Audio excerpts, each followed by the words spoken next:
നമ്മുടെ നാട്ടിൽ മെനോപോസ് കഴിഞ്ഞിട്ടുള്ള സ്ത്രീകൾ, അതായത് ആർത്തവ വിരാമ ശേഷം സ്ത്രീകൾക്കുണ്ടാകുന്ന പലതരത്തിലുള്ള പ്രശ്നങ്ങളുണ്ട്. അതുപോലെ തന്നെ നമുക്കുണ്ടാകുന്ന സന്ധിവേദനയും, അതായത് നമ്മുടെ ശരീരത്തിൻ്റെ അകത്ത് ഇപ്പോൾ പുരുഷന്മാർക്കായാലും സ്ത്രീകൾക്കായാലും സന്ധിവേദനകളും, അതായത് നമ്മുടെ ജോയിൻറ്റ് പെയിനും കാര്യങ്ങളൊക്കെ ഉണ്ടാവില്ലേ. അപ്പോൾ അങ്ങനെയുള്ള ആളുകൾക്കും നീർക്കെട്ടുകൾ ശരീരത്തിലുള്ളവർക്കും വാതദോഷങ്ങൾ വിട്ടുമാറാതെ നിൽക്കുന്ന ആളുകൾക്കും വളരെ ഫലപ്രദമായിട്ട് നമുക്ക് ഉപയോഗിക്കാൻ പറ്റുന്ന ഒരു മരുന്ന് കൂട്ടിനെ പറ്റിയിട്ടാണ് ഇന്ന് ഞാൻ നിങ്ങളുമായിട്ട് പറയുന്നത്. ഇതിന് വലിയ പണച്ചിലവുള്ളതോ അങ്ങനെയുള്ള ഒന്നുമല്ല. നമുക്ക് രാവിലെ പ്രഭാത ഭക്ഷണമായിട്ട് കഴിക്കാനായിട്ട് പറ്റുന്ന രീതിയിൽ വളരെ സ്വാദിഷ്ടമായിട്ട് വളരെ ടേസ്റ്റി ആയിട്ട് നമുക്ക് ഉപയോഗിക്കാൻ പറ്റുന്ന ഒന്നാണ് പറ്റിയിട്ടാണ് ഇന്ന് ഞാൻ നിങ്ങളുമായിട്ട് സംസാരിക്കുന്നത്. അപ്പോൾ ആദ്യം തന്നെ നിങ്ങളിതിൽ മനസ്സിലാക്കാനുള്ളത്, ഇത് നമുക്ക് വെയിറ്റ് ലോസ്, അതായത് അമിതവണ്ണം പോലെയുള്ള പ്രശ്നങ്ങൾ ഒക്കെ കൊണ്ട് ബുദ്ധിമുട്ടുന്ന ആളുകൾ, വയറ് ചാടുന്നത് പോലെ, ഇനി നിങ്ങൾക്ക് വണ്ണം കുറയ്ക്കാനായിട്ട് ആഗ്രഹിക്കുന്ന ആളുകളാണെങ്കിൽ രാവിലെ നമുക്ക് പട്ടിണി കിടക്കാതെ നമുക്ക് വയറ് നിറയെ ആഹാരം കഴിച്ചുകൊണ്ട് ഉപയോഗിക്കാൻ പറ്റുന്നതും കൂടിയാണ് ഈ പറയുന്ന ഒന്ന്. ഇതിന് ഏറ്റവും പ്രധാനപ്പെട്ട ഇൻഗ്രീഡിയൻ്റ് എന്ന് പറഞ്ഞാൽ പോപ്പി സീഡ്സ്, അതായത് നമ്മുടെ കസ്കസ് എന്ന് പറയില്ല. അപ്പോൾ ഈ കസ്കസ് ആണ് ഇതിൻ്റെ മെയിൻ ആയിട്ടുള്ള ഇൻഗ്രീഡിയൻറ്റ്.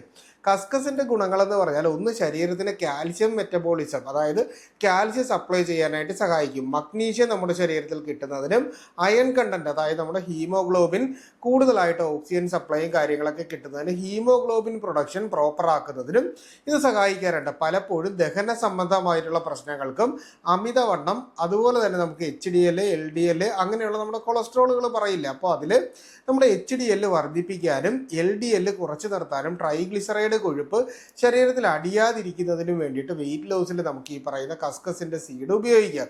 അപ്പോൾ ഇതെങ്ങനെയാണ് നമ്മൾ പ്രിപ്പയർ ചെയ്യുന്നതെന്നുണ്ട്, നിങ്ങൾ ജസ്റ്റ് ഒരു പേനയും പേപ്പറും എടുത്തിട്ട് ഇത് ഒന്ന് എഴുതിയെടുക്കുകയാണെങ്കിൽ വളരെ നന്നായിരിക്കും. അതുപോലെ തന്നെയാണ് നമ്മുടെ ദഹന വ്യവസ്ഥയ്ക്ക് നല്ലതാണ്. അതുപോലെ നമുക്ക് ഒരു ഊർജ്ജമില്ലായ്മ അല്ലെങ്കിൽ ഉന്മേഷം കിട്ടുന്നില്ല, രാവിലെ എഴുന്നേൽക്കുമ്പോൾ ശക്തമായിട്ടുള്ള ക്ഷീണം പോലെ തോന്നുന്നു, രാത്രിയിൽ നമുക്ക് നന്നായിട്ട് ഉറങ്ങാൻ പറ്റുന്നില്ല, അമിതമായിട്ടുള്ള ടെൻഷൻ, ശരീരത്തിലുണ്ടാവുന്ന ചുട്ടുനീറ്റൽ, അതുപോലെ തന്നെ നമുക്ക് ഈ പറയുന്ന അമിതമായിട്ടുണ്ടാവുന്ന വിയർപ്പ് മുതലായിട്ടുള്ള കാര്യങ്ങളൊക്കെ കുറച്ച് നിർത്താനും ഈ പറയുന്ന ഒരു രീതി നിങ്ങൾക്ക് ഉപയോഗിക്കാനായിട്ട് പറ്റുന്നതാണ്. അപ്പോൾ ജസ്റ്റ് ഒന്ന് നോട്ട് ചെയ്യുക. നമുക്ക് ഇതിന് വേണ്ടിയിട്ട് പ്രധാനമായിട്ടും കസ്കസ് 4 ടീസ്പൂണാണ് നമുക്ക് വേണ്ടത്. അപ്പോൾ ഈ രീതിയിൽ 4 ടീസ്പൂൺ കസ്കസ് എടുത്തിട്ട് ഇതിന് ആദ്യം നന്നായിട്ട് വാഷ് ചെയ്തതിന് ശേഷം, അതായത് നന്നായിട്ട് വൃത്തിയാക്കി അരിച്ച് എടുത്ത് മാറ്റി വയ്ക്കുക, അതായത് കഴുകി വൃത്തിയാക്കി എടുത്ത് മാറ്റി വയ്ക്കുക. അതിനുശേഷം ഇതിനോടൊപ്പം തന്നെ നമുക്ക് കുറച്ച് നട്ട്സ് വേണം. അതായത് നമുക്ക് അണ്ടിപ്പരിപ്പ് നമുക്ക് യൂസ് ചെയ്യാം, ഇല്ലെങ്കിൽ ബദാം, വാൾനട്ട്, പിസ്ത, ഈ ഒരു രീതിയിലുള്ള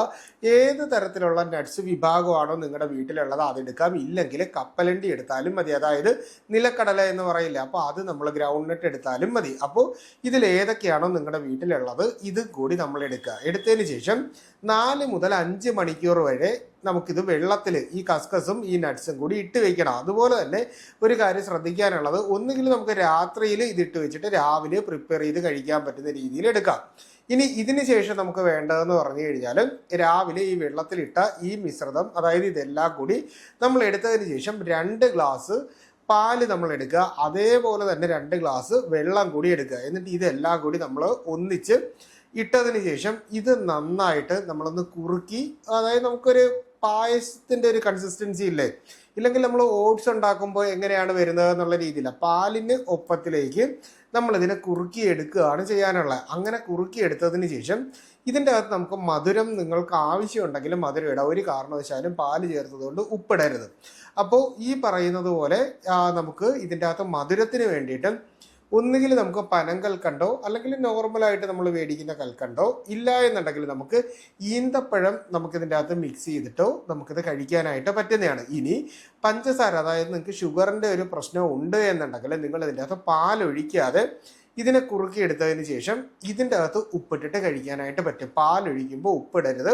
അതുപോലെ തന്നെ ശർക്കരയും പാലൊഴിക്കുന്ന സമയത്ത് നമ്മൾ ചേർക്കരുത്. അപ്പോൾ ഈ പറയുന്ന രീതിയിൽ നമ്മൾ എടുത്തിട്ട് രാവിലെ പ്രഭാത ഭക്ഷണമായിട്ട്, അതായത് ബ്രേക്ക്ഫാസ്റ്റ് പോലെ നമ്മൾ രാവിലെ ഒരു നേരം ഇത് കഴിക്കുകയാണെങ്കിൽ നമ്മുടെ സന്ധിവേദനകൾക്കും ശരീരം വേദനകൾക്കും അതുപോലെ തന്നെ നമുക്കുണ്ടാവുന്ന ഈ ആദ്യം പറഞ്ഞ രീതിയിലുള്ള പ്രശ്നങ്ങൾക്കുമൊക്കെ വളരെ ഫലപ്രദമായിട്ട് നമുക്ക് യൂസ് ചെയ്യാൻ പറ്റി. എല്ലാ ദിവസവും നിങ്ങൾ കണ്ടിന്യൂസ് ആയിട്ട് ഇത് തന്നെ കഴിക്കണം എന്നല്ല പറഞ്ഞത്. ഓരോ ദിവസവും ബ്രേക്ക്ഫാസ്റ്റും മറ്റു കാര്യങ്ങളൊക്കെ കഴിക്കുന്നതിൻ്റെ പോലെ ഒന്നോ രണ്ടോ ദിവസം ഇടവിട്ട് നമുക്ക് ഇതും കൂടി ഉണ്ടാക്കി കഴിക്കുകയാണെങ്കിൽ നമ്മുടെ മെറ്റബോളിസം പ്രോപ്പർ ആവാനും ഇത്തരത്തിലുള്ള ശാരീരിക ബുദ്ധിമുട്ടുകൾ മാറുന്നതിനും വേണ്ടിയിട്ട് സഹായിക്കും. വളരെ സിമ്പിളായിട്ടുള്ള നമ്മുടെ നാട്ടിൽ ഒരുപാട് പേർക്ക് അറിയാവുന്ന കാര്യമാണ് ഞാൻ ഇന്ന് പറഞ്ഞത്. അപ്പോൾ നിങ്ങൾ എന്തായാലും തീർച്ചയായിട്ടും ഇത് ചെയ്ത് നോക്കുക, നിങ്ങൾക്ക് ഇതിൻ്റെ ഡിഫറൻസ് കാണാനായിട്ട് പറ്റും. അപ്പോൾ ഈ ഒരു വിഷയവുമായിട്ട് ബന്ധപ്പെട്ട് നിങ്ങൾക്ക് എന്തെങ്കിലും സംശയങ്ങൾ ഉണ്ടെങ്കിൽ അത് കമൻ്റായിട്ടോ നമ്മുടെ വാട്സാപ്പിൻ്റെ നമ്പറിലോ ചോദിക്കുക. കൃത്യമായിട്ടുള്ള റിപ്ലൈ നിങ്ങൾക്ക് കിട്ടുന്നതായിരിക്കും. അപ്പോൾ ഇത്തരത്തിലുള്ള പുതിയ അറിവുകളായിട്ട് നമുക്ക് വീണ്ടും മറ്റൊരു അവസരത്തിൽ കണ്ടുമുട്ടാം. അതുവരെ എല്ലാവർക്കും ഗുഡ് ബൈ.